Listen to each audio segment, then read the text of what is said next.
Hello everyone, this is Prachi and most welcome to this channel. और आज इस video में मैं आपके साथ डिस्कस कर रही हूँ एनसीईआरटी की तरफ से जो आरआईई यानी regional institute of education Ajmer की तरफ से जो टीजीटी और पीजीटी पोस्ट की रिक्रूटमेंट के रिगार्डिंग नोटिफिकेशन डाला गया है उसके बारे में। तो जब आप एनसीईआरटी की ऑफिशियल वेबसाइट पे विजिट करेंगे तो करियर के सेक्शन में आपको इस एडवर्टाइजमेंट का लिंक मेंशन हो जाएगा। तो आप इस जब लिंक पे क्लिक करेंगे तो आपको ये नोटिफिकेशन अपनी स्क्रीन पे दिखेगा। तो इस पे लिखा हुआ है regional institute of education Ajmer, यानी एनसीईआरटी की तरफ से दो तरीके की वैकेंसी निकाली जाती है, एक तो आरआई में रीजनल इंस्टीट्यूट ऑफ एजुकेशन में और एक सीटीएर में। तो इस तरीके से ये जो रिक्रूटमेंट आई है वो आरआईई की तरफ से, आरआईई अजमेर की तरफ से आई हुई है। तो हम इसको पढ़ते हैं, क्या लिखा हुआ है इस नोटिफिकेशन में। सत्र 2026-27 के लिए संविदा आधार पर निम्नलिखित पदों हेतु वॉक इन इंटरव्यू का आयोजन किया गया है। ये कम्प्लीटली कॉन्ट्रेक्चुअल बेसिस जॉब है, it's not a permanent job, इसमें ये क्लियर मेंशन कर दिया गया है। फिर यहाँ आपको नेम ऑफ पोस्ट दिख रहा होगा। वेट एग्रीकल्चर के लिए आपकी नंबर ऑफ पोस्ट 1 है, टीजीटी उर्दू के लिए 1, टीजीटी गुजराती के लिए 1, वेट रेडियो एंड इलेक्ट्रिसिटी के लिए 2, वेट वुड वर्क के लिए 1, टीजीटी फिजिक्स एंड एचई के लिए आपकी 1 है, टीजीटी आर्ट एजुकेशन के लिए 1, वहीं प्राइमरी टीचर के लिए आपकी नंबर ऑफ वैकेंसीज 1 है। फिर यहाँ आपको अपना सैलरी मेंशन कर दिया गया कि क्या आपका कंसोलिडेशन रहेगा। तो आप अगर टीजीटी के लिए जाते हैं देन आपकी सैलरी 26,000 के अप्रॉक्स रहेगी, वहीं पीआरटी के लिए आपकी सैलरी 21,000 के अप्रॉक्स रहेगी। एज लिमिट भी आपका यहाँ क्लियर मेंशन कर दिया गया है कि एज लिमिट आपका 35 ईयर्स है for the TGT and PRT के लिए आपका 30 ईयर्स है। आपको यहाँ डेट ऑफ इंटरव्यू भी क्लियर मेंशन कर दी गई है। ये एडवर्टाइजमेंट 4 अप्रैल को आउट किया गया था। तो आपको यहाँ दिख रही होंगी कि अगर आप अप्लाई करते हैं तो इसका जो वॉक इन इंटरव्यू को बुलाया गया है उसकी टाइमिंग और डेट क्लियरली मेंशन कर दी गई है। फिर यहाँ आपको ये 5 पेजेस का नोटिफिकेशन है, जो आप इसको regional institute of education Ajmer की ऑफिशियल वेबसाइट के थ्रू इसको अच्छे से रीड कर सकते हैं।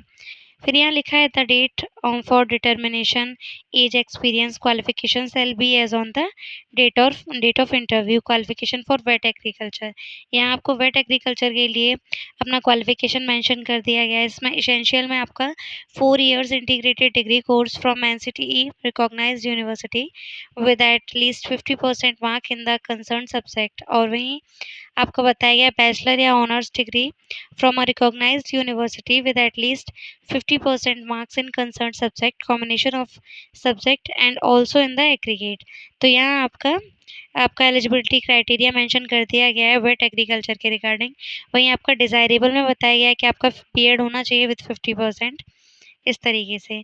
साथ में आपका नोट में लिखा हुआ है दैट बीएड और 3 years integrated BEd, MEd and CTET qualified candidate will be preferred. सबसे पहले प्रेफर्ड करे जाएंगे जिन कैंडिडेट का सीटेट, बीएड, एमएड होगा। वहीं आपका टीजीटी उर्दू के लिए आपका एलिजिबिलिटी क्राइटेरिया है मेंशन किया गया है that 4 years integrated degree course from NCTE recognised university with at least 50% marks in the concerned subject as well as in the aggregate including B.Ed component। तो यहाँ आप पढ़ सकते हैं और करके भी आपका बताया गया कि आपके पास बीएड या एमएड हो किसी भी एनसीटीई रिकॉग्नाइज्ड इंस्टीट्यूट से। वहीं आपका बताया गया कि आपका सीटेट यानी central teacher eligibility test paper second, जो कि सेंट्रल गवर्नमेंट द्वारा कंडक्ट कराया जाता हो, वो क्वालिफाइड हो टीजीटी के लिए। तो आप इसको पढ़ सकते हैं डिटेल्ड में इसको। वहीं आपका qualification for the TGT Gujarati के लिए आपको पढ़ने को मिलेगा। सेम थिंग कि आपके कंसर्न सब्जेक्ट में ग्रेजुएशन होना चाहिए विद 50%, वहीं फिर आपका बीएड होना चाहिए विद 50%, और साथ ही साथ आपका सीटेट पेपर सेकेंड जो कि सेंट्रल गवर्नमेंट द्वारा कंडक्ट कराया जाता है वो आपका क्लियर हो। फिर आपका क्वालिफिकेशन फॉर वेट radio and electricity and wood work के लिए मेंशन करी गई है that bachelor degree in concern trade from the recognised university with at least 50% marks knowledge of computer applications. फिर डिज़ायरेबल में आपका बीएड बताया गया है कि 50% मार्क्स आपके होने चाहिए। फिर आपका 1 year practical experience in the recognised workshop institution factory. इस तरीके से आपके एक्सपीरियंस का भी रिक्वायरमेंट यहाँ मेंशन करी गई है। फिर यहाँ आप qualification for TGT P and HE के लिए देख सकते हैं फिजिकल एजुकेशन एंड बताए गए हैं। फिर आर्ट एजुकेशन के लिए आप चेकआउट कर सकते हैं। फिर आपका नेक्स्ट बताया गया है qualification for the primary teacher.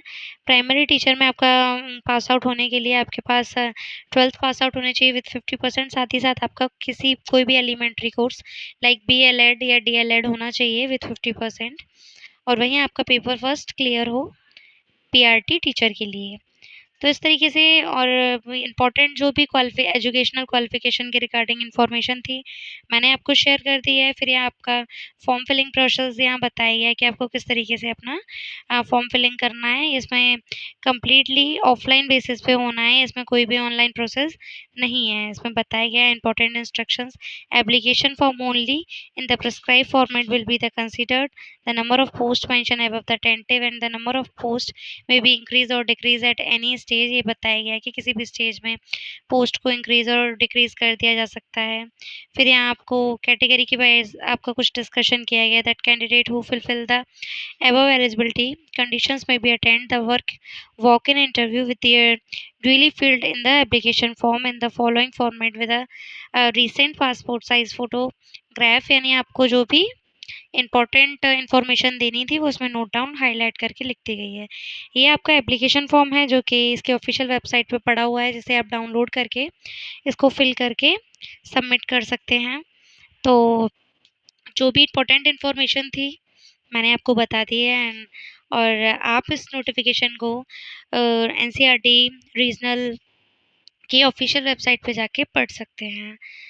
तो अगर ये वीडियो आपको हेल्पफुल लगा हो, इंटरेस्टेड लगा हो, देन प्लीज़ वीडियो को लाइक ज़रूर करें और चैनल को सब्सक्राइब ज़रूर करें। Thank you.